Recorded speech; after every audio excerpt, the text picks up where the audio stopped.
We can get started for you.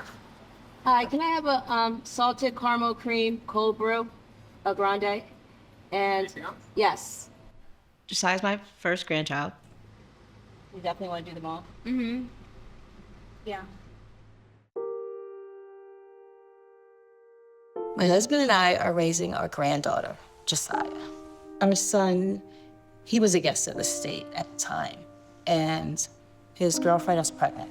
She was honest with me. She said, I have nothing to offer her as a mom. I'm not mom material. And I respected that. And that's how I ended up with Josiah.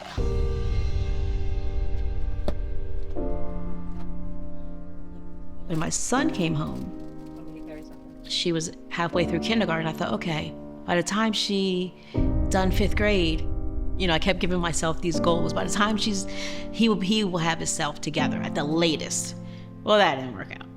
It wasn't supposed to be a permanent thing, but at this point, 11 years in, it's permanent. I raised 6 kids, and my youngest was graduating 2018, so I've had her since 2014.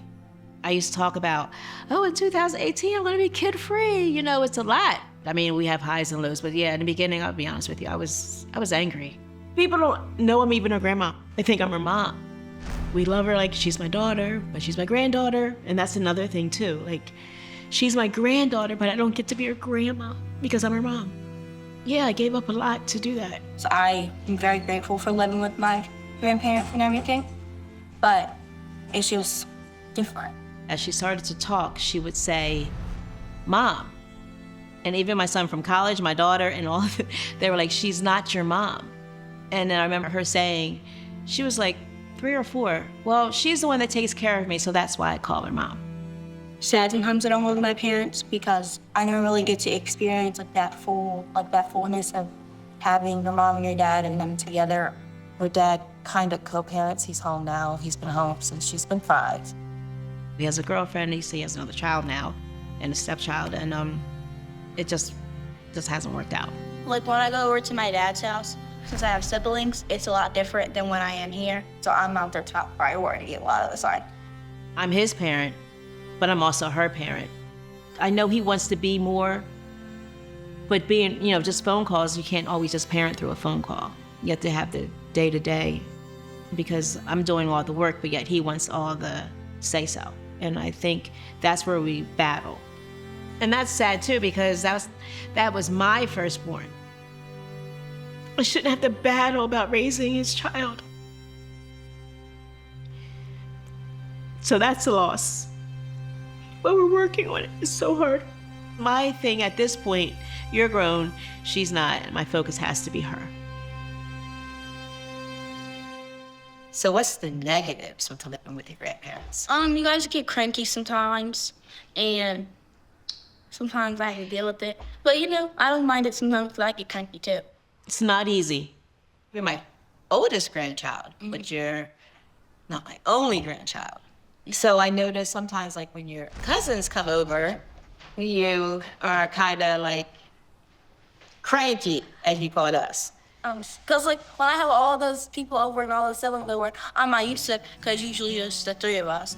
And I usually have my own room, privacy with my own space and everything. And it's not as easy as I may make it seem, because there's some struggles. I had met Debbie Willett along my journey, and she invited me to a grandparent group in Westchester. In the beginning, she was like the other families, like, I have no idea what I'm doing. I'm a mess. I'm losing my mind. I don't know what's going on. And it's been so neat watching her grow.